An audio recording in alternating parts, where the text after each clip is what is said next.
Yesu ashimwe. Yesu wacu nahabwa icyubahiro. Ni Gatera Jose n'ubundi ugarutse imbere yanyu n'imbere y'Imana. Ndashima Imana data, ndashimira Imana cyane kubw'urukundo rwayo n'ubuntu bwayo itugirira ku manywa na nijoro. Mana ishimwe rero. Uyu munsi rero nukuri imbazaniye ijambo ryiza rivuga ngo imirimo ikwiriye imibereho ya gikirisitu. Hari imirimo idukwiriye, hari imirimo twebwe idukwiriye abakristo. Abakristo dufite imirimo idukwiriye. Mana yo mu ijuru yabwa icyubahiro. Reka tubanze dusenge. Urakoze Mana data, urakoze Kristo w'i Nazareti. Tugushimiye umunsi mwiza waturemeye kugira ngo tunezererwemo. Turagushimye rwose uhabwa icyubahiro. Watwongereye iminsi yo kubaho kugira ngo tubwire abantu ineza yawe. Izina ryawe rihabwa icyubahiro. Rero iki ni igitondo cyiza, nyemerera ubane natwe kandi tugire neza kurushaho. Uvugane natwe kurusha uko ujya uvugana natwe. Utwiyereke rwose ube mu ruhande rwacu. Turagira ngo ubane natwe, abadukurikira abari kumwe natwe ubashyigikire, iri jambo ribagure. Duheje imbaraga z'umwijima, duheje ubugome bw'abadayimoni, abadayimoni baniga ijambo ry'Imana, abashaka ko abantu badakurikirira ijambo ngo ribakize bamenye umwanya bahagazemo. Ariko turararika Mwuka Wera kugira ngo akore operasiyo kandi ijambo ryawe rikize benshi, ribereke icyerekezo. Urakoze kuri ubane natwe kandi buri muntu wese akabasha kumva icyo umushakaho. Mu izina rya Yesu, amen. Navuze ngo ni Gatera Jose nk'uko bisanzwe guturuka muri Philadelifia. Rero tugiye kuvuga ku mirimo ikwiriye imibereho ya gikirisitu, riri mu Baroma ibice byaho 12. Reka dusome ijambo ry'Imana twumve icyo Imana idushakaho. Reka umusomyi adufashe. Duhere ku murongo wa mbere, ndagenda mubwira uko umwuka tuyobora. Turahera ku murongo wa mbere tugere ku murongo wa gatatu, turaza kujya ku murongo wa 9. Karibu. Reka tuhasome. Imirimo ikwiriye imibereho ya gikristo. Imirimo ikwiriye imibereho ya gikirisitu. Nuko bene data, ndagira ngo mbanze vuge kuri aka kajambo ngo hari imirimo ikwiriye, hari imirimo ikwiriye imibereho y'abakristo. Nibyo nari ntangiye kubabwira. Abakristo dufite uko tubayeho. Umukristo agira imirimo imukwiriye, umukristo agira umwifato, umukristo agira uko yitwara. Niba uri umukristo mu by'ukuri, umuririmbyi wa 16 aravuga ngo aba Yesu bishimira imirimo ye, bishimira izina rye, ngo ribamara imibabaro, rirabatinyura, y'umutima ukomeretse rirawokiza. Nuvuga ngo aba Yesu hari n'abatarabi kandi bari no mu nsengero. Tubabona mu nsengero, tubabona muri korari se, tubabona mu murimo y'Imana itandukanye, ariko atarabe pe, Yesu atabazi. Ariko ngo aba Yesu bishimira iryo zina, bishimira iryo zina rya Yesu, ribamara umubabaro, rirabatinyura, y'umutima uhagaze rirawuturisha, ry'urwaye riragukiza, y'ushonje rirakugaburira. Aba Yesu. None ijambo riravuze ngo imirimo ikwiriye imibereho ya gikirisitu. Abakristo bafite abantu ba Yesu, abantu b'abakristo bafite ukuntu babayeho. Niyo tubabonye turabamenya, niyo bagenda mu nzira bigaragaza batirinze bivuga, aho bakorera baba bazi batarigeze bipresenta, ariko bakajya mu mirimo barabamenya, bamenya ko ari abakristo kuko hari imirimo ibakwiriye. Iyo mirimo ibakwiriye rero bayibamwo, barayikora. Niyo bari kwa muganga barwaye turabamenya, niyo barwaje abandi turabamenya. Bese aho batuye mu mudugudu babazwi, hari imirimo bakora, hari imirimo ibakwiriye, hari uko bifata, hari umwifato wabo. abo rero nje kukubwira ngo hari imirimo ikwiriye imibereho ya gikirisitu, hari imirimo ikwiriye imibereho ya gikirisitu. Uyu munsi ushobora kuba utaruyize pe, ukaba ngo narabatijwe njya mu mazi menshi, ibyo birahagije, yewe ndi umukristo, ariko kuba usengera mu itorero runaka cyangwa idini ntago bihagije. Ahubwo dore ikintu gihagije ni iyi mirimo nje kukubwira, ni iyi mirimo nje kukubwira, ni iyi mirimo ngira ngo twibukiranye. Uyu munsi ushobora kuba utakiyibuka se, cyangwa se ufite ukuntu ubayeho, ariko hari imirimo ikwiriye imibereho ya gikirisitu. Reka adufashe umurongo wa mbere n'uwa kabiri ndetse wa gatatu. nuko bene data ndabinginga kubw'imbabazi z'Imana, nuko bene data ndabinginga kubw'imbabazi z'Imana, ngo mutagenda ngo mutange imibiri yanyu, ibe bitambo bizima byera bishimwa n'Imana. Ariko umurongo kangahe wa kabiri kandi twari tutararangiza wa mbere, yego reka tusubiremo. nuko bene data ndabinginga kubw'imbabazi z'Imana, ngo mutange imibiri yanyu ibe ibitambo bizima byera bishimwa n'Imana. Ariko kuyikorera kwanyu gukwiriye. Murongo wa kabiri. Kandi ntimwishushanye n'ab'iki gihe, ahubwo muhinduke rwose mugize imitima mishya, kugira ngo mumenye neza ibyo Imana ishaka, ari byo byiza bishimwa kandi bitunganye rwose. Murongo wa gatatu. Yego. Ndababwira umuntu wese muri mwe mbwirijwe n'ubuntu nahawe, mwe kwifata uko mutari, ahubwo mutekereze mwitonze nguko Imana yagereye umuntu wese kwizera. Imana iguha umugisha. Ndagira ngo tuvuge kuri aya magambo. Imana iraduhuguye, Mwuka w'Imana avuganye natwe, avuga ati nuko bene data. Uyu ni Pawulo wavugaga iri jambo, wahuguraga Abaroma.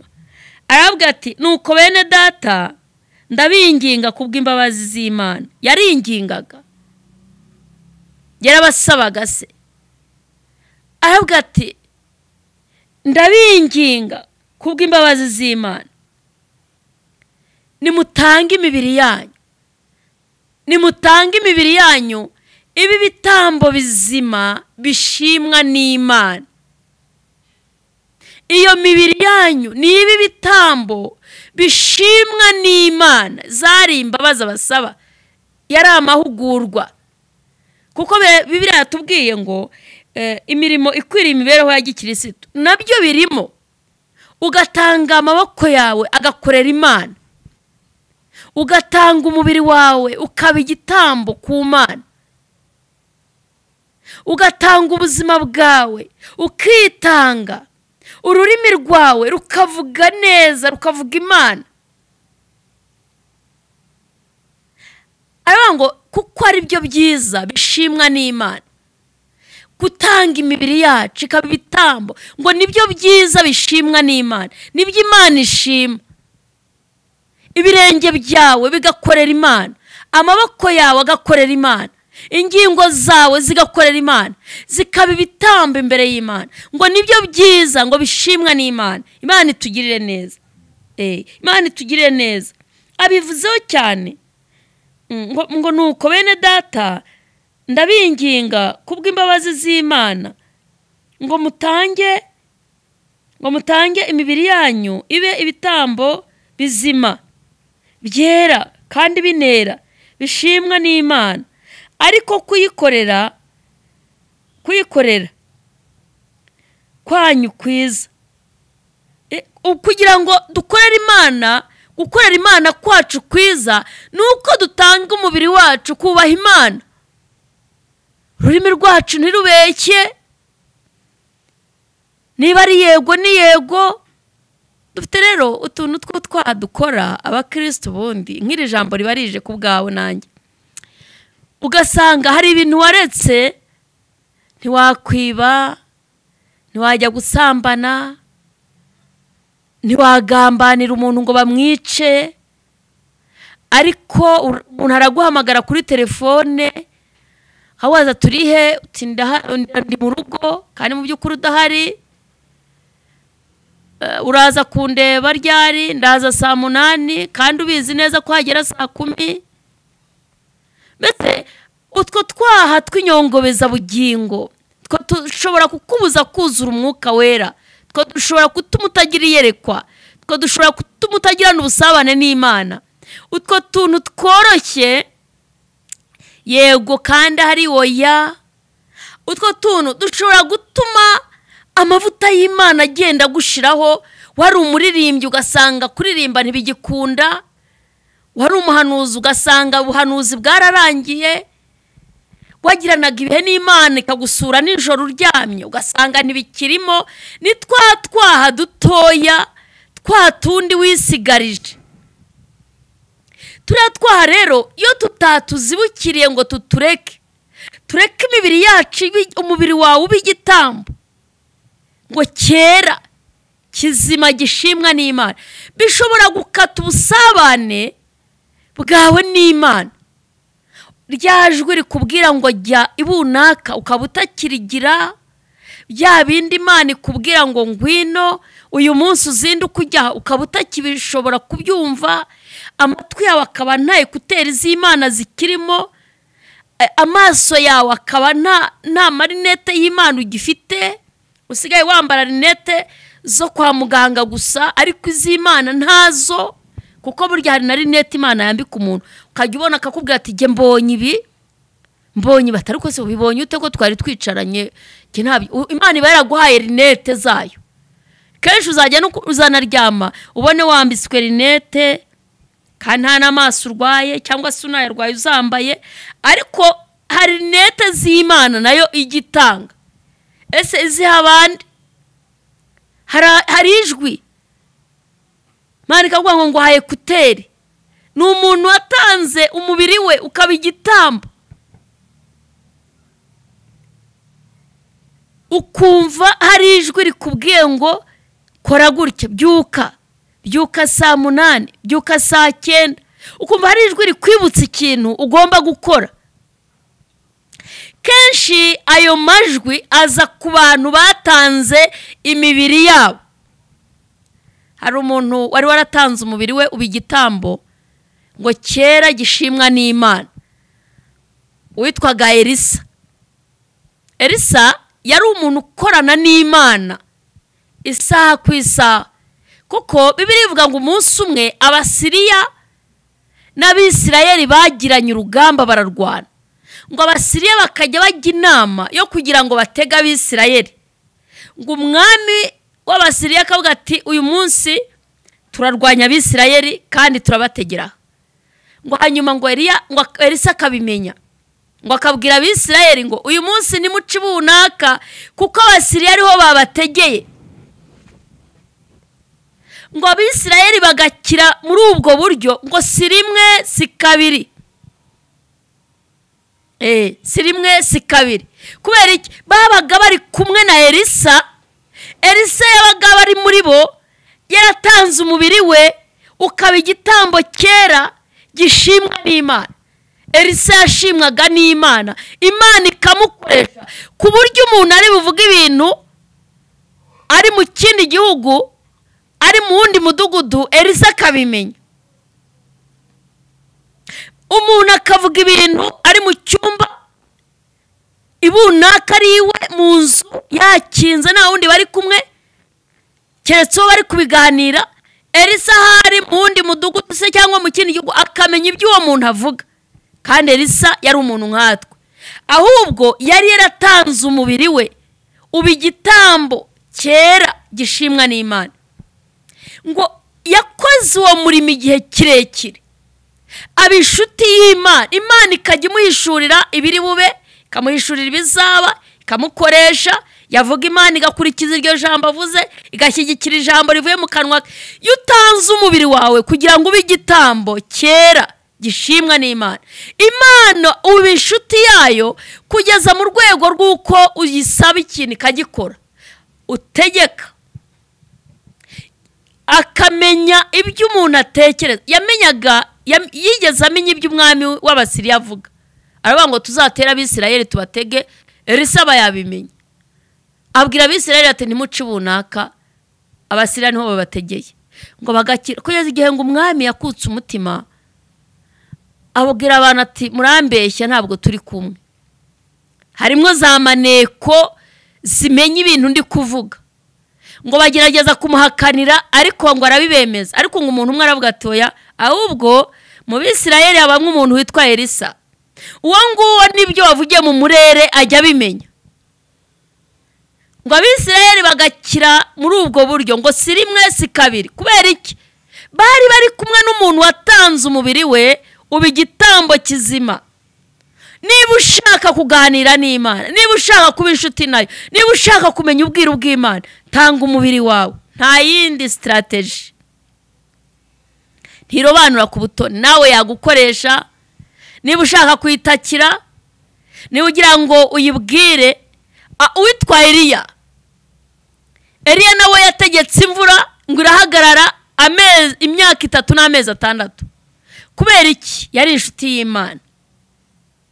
Biragusaba kugira ngo utange umubiri wawe. Hari abantu benshi ubibaza uburyo Imana ivuga. Imana iravuga, Imana iravuga, Imana iravuga. Iyo ushaka kwivuga uba inshuti nayo, utanga umubiri wawe ukagirana nayo ubushuti.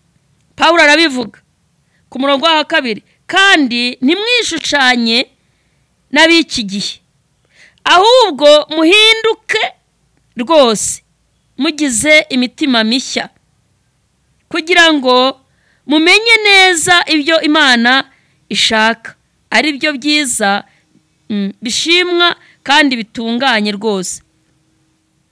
Muhinduke rwose, kuko hari abantu baba barahindutse bakizwa, ariko bagahinduka, kamubona wari umuzi kabona yarahindutse, ariko yahinduwe n'idini.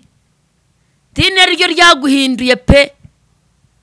Dini rikaguhindura, rikakubwira ngo twebwe amahame yacu naya, mahame yacu naya, yo dusenga tuba twambaye imyeru kandi miremire igera ku birenge. Twazakubona tukabutse kusigaye wambara imyeru, kusigaye wambara ibintu bimeze, kusigaye witwa turya. Iryo ni idini ryaguhinduye, ariko guhindurwa n'Umwuka Wera urahinduka rwose. Kandi idini riguhinduye nta guhinduka rwose. Ushobora guhinduka mu mwifato, mu myambarire, ariko utarahindutse rwose. Ugisambana, ukiba, ukigambana. Ariko Pawulo avuga ngo muhinduke kandi ntimwifate. Aravuga ku murongo wa 2, aravuga ngo kandi ntimwishushanye n'ab'iki gihe, ahubwo muhinduke rwose mugize imitima mishya. Imana ashaka ko tugira umutima mushya. Iyo umuntu yahindutse, umutima wa kera uburangiye, umutima wo kwiba, umutima wo kuroga, umutima wo kwangana. Umuntu w'Imana ntiyangana, umuntu w'Imana agira urukundo. Mugize imitima mishya, Imana iguhe guhinduka. Iyo wahindutse habamwe umutima mushya, uwari muri Kristo Yesu, Imana iguhe guhinduka. Rero iguhe guhinduka rwose, ntuhindurwe n'idini, kuko naryo rijya riduhindura. Kasanga idini uko rigira Itorero usengeramo hari amahame yaryo, ayo ukayagenderamo, kuko bajya batubwira ngo ushaka inka ryama nkazo. Rwose hari ibyo wakundaga ugeze mu Itorero cyangwa se mu idini, ukabakabwa bati no ibyo ngabyo iwacu ntago bihaba, twebwe suko dusenga, suko tubaho, suko dukorera Imana. Imana yacu tuyikorera tumeze dutya. Rero biragusaba guhindurwa n'Umwuka Wera kugira ngo uhinduke rwose. Uhinduke rwose, Imana ikugirire neza. Ibi nibyo Pawulo yavugaga rero. Reka dusombukire ku murongo wa 9. Yego.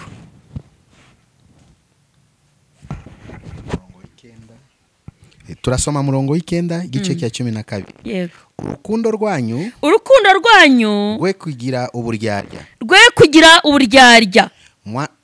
Tukomeze. Aravuga ngo urukundo rwanyu mwebwe abakristo, kuko hari inkunda ariko ziba zirimo uburyarya. Ariko mwebwe bantu bujuzuye Umwuka Wera, bantu bamenye Kristo, bantu bemeye Kristo nk'umwami n'umukiza, aba nibo yabwiraga urukundo rwanyu rwe kugira uburyarya. Yego. Mwange bibi urunuka. Mwange bibi urunuka.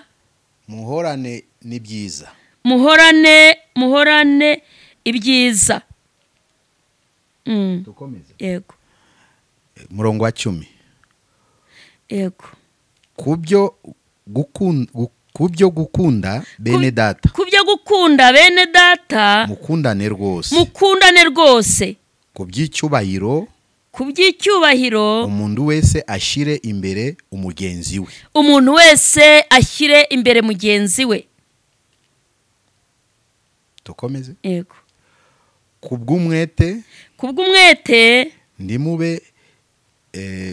Ndimube ibyangwe.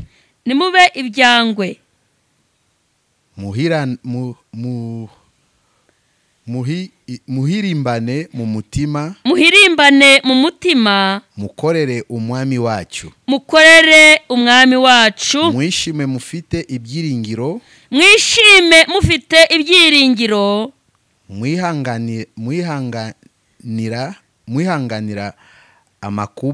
Mwihanganira amakuba. Mukomeze gusenga mushikamye. Tukomeze. Mugabanye abera uko bakennye. Mushishikare gucumbikira abashyitsi. Kuko yanatubwiye ngo urukundo rwacu ntirugire uburyarya. Nzagusura, ntago nzaba mpari. Kuwa 2 sinzaba mpari. Kuwa 3 iki cyumweru sinzaboneka. Kandi umwereka ko umukunda, uramuhamagara, uramutelefona, umuraganira, rimwe na rimwe umuhigiye. Ariko harimo uburyarya.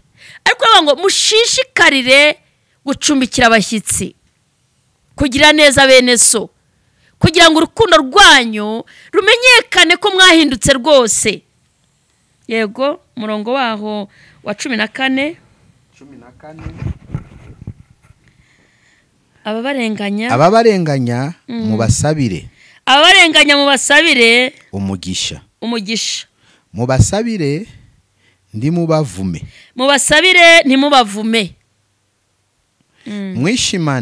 Mwishimane n'abashima. Murirane n'abarira. Muhuze imitima. Ntimukararikire ibibi.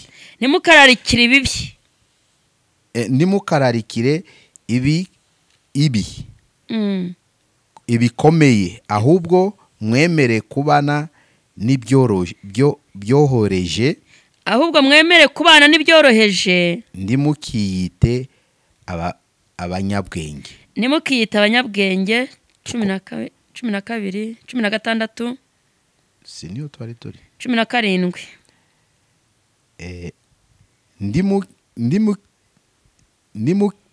Nimukiture umuntu nabi, nimukiture umuntu inabi yabagiriye. Mwirinde kugira ngo ibyo mukora bibonekere abantu bose ko ari byiza. Aravuga ngo mwirinde kugira ngo, iyi yari inama Pawulo yahaga abantu, ni mwirinde kugira ngo ibyo mukora bibonekere abantu ko ari byiza. Imana ishimwe. Dukomeze. Niba bishoboka, mu rwanyu ruhande mubane amahoro n'abantu bose. Imana yo mu ijuru iguha umugisha. Niba bishoboka, kwera iki?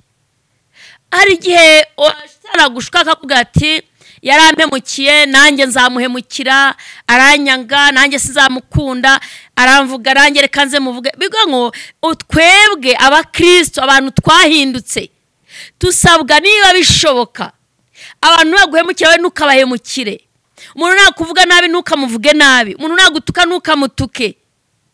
Niba bishoboka, tubane n'abantu bose amahoro. Imana itugire neza, duhinduke rwose. Imirimo ikwiriye imibereho ya gikirisitu, imirimo ikwiriye abakristo. Niba bikunze, niba bikwemereye, niba ushaka guhinduka, niba ushaka kubana n'Imana. Yesu yaravuze ngo nagukubita urushyi ngo uzahindure bagukubite n'urundi, nimuntu nakwambura umwitero uzamuhe n'umukenyero. Niba bishoboka, mubane n'abantu bose amahoro. Imirimo ikwiriye imibereho ya gikirisitu. Imana yacu itugirire neza. Urashaka kuba inshuti y'Imana, urashaka kuzura umwuka wera, hari imirimo ikwiriye imibereho ya gikirisitu. Niba bishoboka, ku rwacu ruhande tubane n'abantu bose amahoro. Ndagira ngo uyu munsi umenye umwanya uhagazemo. Ese uhagaze mu ruhe ruhande? Uhagaze mu ruhe ruhande? Urumva umuntu yakuvuga nabi ukabyihanganira? Hari ijambo Imana yabwiye Aburahamu mu bice byaho 12. Yamubwiye ngo haguruka ugende, nzabana nawe, nzaguha umugisha, nzogeza izina ryawe kandi rizaba umugisha, n'abazakwifuriza umugisha nzawubaha. Yari amagambo meza kandi akomeye, ariko imubwira ijambo rikomeye, iravuga ngo abazakuvuma nzabavuma. Ariko ubu dufite abantu bitwa ngo ni abakristo, ako bakirwanirira. Nzamwereka ko ndi umugabo, nzamwereka ko jyewe ntasuzugurwa, nzamwereka oya, nimureke duhinduke rwose. Ibyo sinabyihanganira. Ni bingahe bikunana kwihangana? Ndagira ngo uyu munsi numara kwisuzuma, usaba Imana imbabazi, uzamura ikiganza uvuga ngo Kristo ndatsinzwe. Hari ibintu ntajya nihanganira, hari ibintu binanira, hari ibintu binesha. Ariko Pawulo aravuga ngo nimutange imibiri yanyu. Uracyitwa mwene runaka, nituvugirwamo. Ibyo sinabyihanganira. Ibyo mbega. Ariko Pawulo aravuga ngo nimutange imibiri yanyu, ibi bitambo bizima, bishimwa byera. Niba bibakundiye ku rwanyu ruhande, mu bwanyu buryo, niba bikunze, Imana idufashe. Nawe kubwiye ngo niba ushaka kuba inshuti y'Imana, nta handi hantu, nta kintu. Yego impano zibaho, Imana ikaziha umuntu, ariko bwa busabane bwiza n'Imana, ushobora n'umuhanuzi, Imana ikakubwira ubwawe, ikakubwira ngo genda ujye bunaka, kubera icyo uri inshuti yayo, uri inkoramutima y'Imana. Kwaryama ikagusura, ikakubwira iti bimeze bitya, ikakubwira iby'akazi kawe, ikakubwira abakugambanira, ikakwereka byinshi utazi, ikagusura mu nzozi. Imana igisura abantu mu nzozi. Si ngombwa ngo utengurwe witigise uvuge mu zindi ndimi, oya, nabyo bibaho. Ariko kandi Imana ishobora kuganira nawe mu ijambo ufashe Bibiliya, ishobora kuganira nawe muryamye shobora kuganira nawe, wari ufite urugendo uri muri tagisi ishobora kuganira nawe, uri mu ndege wicayemo shobora kuganira nawe, uri kuri moto. Imana yo uri inshuti yayo, yo wahindutse rwose, uzumva ijwi ryayo utaragera imbere y'umushumba wawe, izakubwira uko wifata. Yo watejutse iraguhugura ikakugarura, yo wahindutse niyo hagize ikikugusha gitoya, Imana iragusura ikakubwira ngo garukiraho, garukiraho ngaho. Munsi umwe nari ndi mu bihe ndi gusenga, hanyuma ngiye kubona mbona ndota inzozi. Imana isura umuntu mu nzozi, ndota inzozi, ndota ngo mbona ibirundo abantu babaye mu cyaro. Murabizi abahinga barahinga, bajya gushaka ibyo bahinze basarura se amasaka. Reka nkubwire amasaka, kenshi abanyarwanda barayazi amasaka. ngo mbona amasaka arunze menshi, nabonaga amasaka ibirundo 3. hanyuma ikirundo cya mbere ngo byari ibyanjye, nyora ibirundo 2 byanjye, ariko nza kurundira n'ikindi cya 3 ntabwo nabonaga nyiracyo. hanyuma ngo ndakanguka nako Imana ishatse kuvuga n'iki nanjye, ibirundo 3 ariko icya 3 ni cyari icyanjye. Noneho ndagira umuntu hashira igihe, ariko numva ni inzozi, ntabwo nayihaye agaciro. Umuntu aza kumpamagara arambwira ati hari amafaranga ngira ngo ujye kumfatira aha ngaha. hanyuma ambwira umubare wayo, hanyuma uyanjyanire uyampere mama. Ambwira nyina ngo yamumpere. hanyuma aya nawe hari mu minsi mikuru, aya nawe ni Noheli nguhaye Noheli na bonane. Ndabyibutse nguhaye Noheli na bonane. hanyuma amafaranga uko yayambwiye naragenda yafata umubare wayo, ariko nsanga yarengejeho umubare, urarenga. ndavuga ngo se ko yambwiye ayo mushyira mama we naya, hanyuma nayo kari yambwiye ko ari Noheli na bonane, ayasarengaho. hanyuma numva ijwi rimbwiye ati aya nayo Imana iguhaye, aya nayo ni Imana ikwihereye. ndayafata ndagenda, reka mbanze nshyire mama we aya mafaranga. ndagenda, ariko ngiri muri tagisi, kuko nagombaga gutega tagisi, numva ijwi rinyibukije inzozi narose. namwe ati ariko uribuka ufata amasaka ugashyira mu ishakoshi yawe, ugafata n'andi amasaka ayanga amwe ko yarayo amasaka washyize mu ishakoshi, ariko akaba n'andi yarunze ku ruhande atari ayawe, iyo ni wari kuyatwara. hanyuma mpita mbitekereza, ndavuga birashoboka ko ari amasaka nashyize mu ishakoshi birundo 2 nibyo nari kwakira, ariko kiriya kirundo cya 3 ntabwo cyari icyanjye, wari umwuka w'Imana. iyo ndengaho Imana ntacyo yari kuntwara, yari kungaya ikampondagura, ariko ubwo ntiyari gukirana nanjye, ariko ijwi ryaranyibukije, umwuka wera araje aranyibutsa.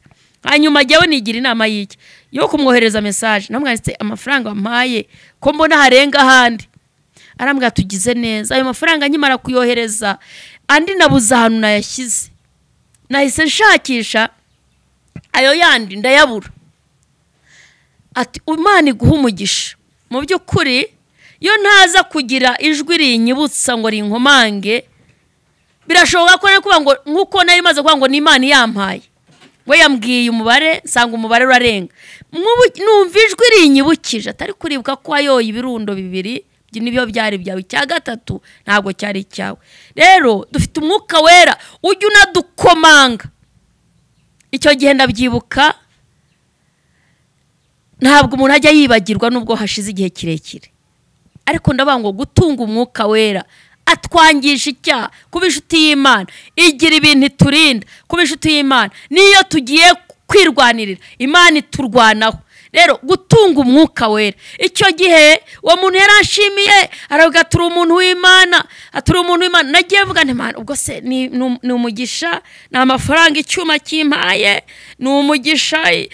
Ngenda numva ko ari amafaranga Imana ijugunyeho ni ibiki, ariko numva umwuka wera ngo uribuka kuko Imana ibizi bizatugerageza, izi biri imbere.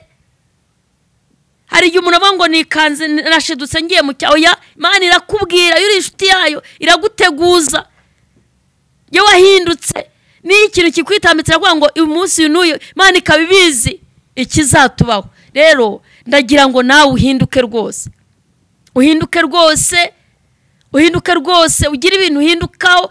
Hari utwaha dutoya tugenda tugusubiza inyuma. Navuze ngo ntushobora kuba utakiba, ushobora kuba utakisambana, ushobora kuba utakigambana, ariko ukabeshya ukavuga ngo yego, ukagambira ntusohoze, ugahiga imihigo ntuyihigure, ukagira utuntu ugenda tugusi. Umuntu ukamubwira ngo ndahaza ntuze, ndahari udahari, ndi mu rugo utari huri, utuntu nk'utwo. Ariko Imana idushyigikire kandi tugirire neza. Ndagira ngo iri jambo kandi urukundo rwacu ntirubemwe uburyarya. Urukundo rw'abana b'Imana ntirubemwe uburyarya. Abisi bashobora kugira uburyarya, ariko twe ntitubyemerewe. Imana itugirire neza. Ndagira ngo rero dusenge Imana, uzamure ikiganza cyawe uyu munsi, wakire imbaraga z'Imana, uvuga ngo Mana ndatsinzwe, uvuga ngo ndatsinzwe aha hantu, ndatsinzwe. Hari ahantu numvaga ntahindutse, hari ukuntu numvaga ntakiri kumwe n'Imana neza. Ndagira ngo rero utekereze, ese ni hehe warahindutse rwose cyangwa wahinduwe n'idini, warahindutse rwose cyangwa wahinduwe n'abo mugendana. Umunsi bazaba badaharize, umunsi utazaba ukiri muri iryo dini, umunsi itorero utazaba ukiri ririmo, uzaba uri mu kazi, uzaba warabaye bize. Hari Imana iguha umugisha ugatusanga no mu itorero umaze ukwezi utajyayo kubera umugisha Imana yaguhaye, birashoboka. Ariko iyo wahindutse rwose Imana ikurindira no muri cya gihurimo. Ntago bidusaba guhinduka ari uko turi imbere y'abashumba, imbere y'abatuyobora, imbere y'abo dusengana. Umwuka wera yaduhinduye rwose. Niyo waba uri wenyine nta ukubona, uri wenyine nta muntu uzagushinja, nukuri umutima nama urakomeza ukubaha Imana. Ndagira ngo uyu munsi ngusengera Imana yo mu ijuru yongere guhindure rwose. Birashoboka ko hari umaze gusubira inyuma, ariko yongere guhindure. Bibiliya ivuga ngo nimushaka ubwami bw'Imana no gukiranuka, ngo ibindi muzabyongererwa, ibindi muzabyongererwa. Rero ndagira ngo Imana yo mu ijuru igushoboze. Mana data wa twese, Mana yo kwiringirwa, Mana y'urukundo, Mana y'imbabazi. Ni ijambo ryawe Pawulo yahuguraga Abaroma, ariko uyu munsi abadukurikiranye bose reka iri jambo ribahindure. Uhindura abasore, uhindura inkumi, uhindura abagabo n'abagore, uhindura abantu bose bagukurikirana bagushaka, abafite inyota y'ibyawe. Kandi Kristo hari umuntu wasubiye inyuma uyu munsi, ntabwo yaracyumva gifite inzira z'igisiyoni. Nyemerera Kristo wongere umuhe guhinduka, muhindure, ahindurwe n'umwuka wera, ahindurwe n'umwuka wera. Imbaraga z'ijambo ry'Imana zikora imirimo n'ibitangaza. Mwami Yesu urakoze kubwira ijambo. Iki gitondo hagira umugore uhinduka, hagira umugabo uhinduka, hagira umukobwa uhinduka, uhindura urubyiruko rwacu rutarahinduka. Urakoze Mana, izina ryawe rihabwa icyubahiro, izina ryawe rishyirwe hejuru, mu izina rya Yesu Kristo, mu izina rya Yesu. Mwuka wera akora imirimo, mwuka wera ahindura abantu, mwuka wera yigaragaze, imbaraga zisuma byose ziboneke ku bantu. Urakoze kubw'ijambo ryawe. Dusengeye abarwayi, dusengeye abarwayi, abari kwa muganga, bari ku gitanda cy'uburwayi. Imbaraga z'Imana zirakiza, imbaraga z'Imana zirahindura, zihindura umubiri, zigahindura no mu mwuka wera. Mwana uyu muntu yakire gukira, uyu muntu yakire gukira. Dusengeye itorero, dusengeye itorero, dusengeye abashumba, dusengeye igihugu cyacu. Mana nukigirire neza, shyigikira abayobozi, shyigikira igihugu cyacu mu izina rya Yesu. Shyigikira abera bose abakugana kumanywa na nijoro. Urakoze kubikoze, ni mu izina rya Yesu, amen. Imana y'amahoro itugirire neza. Ni Gatera Jose guturuka muri Philadelifia, kandi Imana y'amahoro ibagire neza. Reka nguhe telefone, ushobora kumwe ngo se kuko umuntu ashaka guhinduka kiri ku isi ibintu byose akabishobora. Nibyo dushobozwa na Kristo duha imbaraga. nukuri naba umugabo wo kwihamya kandi nukuri hari ibintu iyo umaze kwemerera Imana ko ntacyo ushoboye iragushoboza. Ni 0788 50 98 94 0788 50 98 94 na 0722 74 34 93 93 rimwe. Imana y'amahoro ibaha umugisha.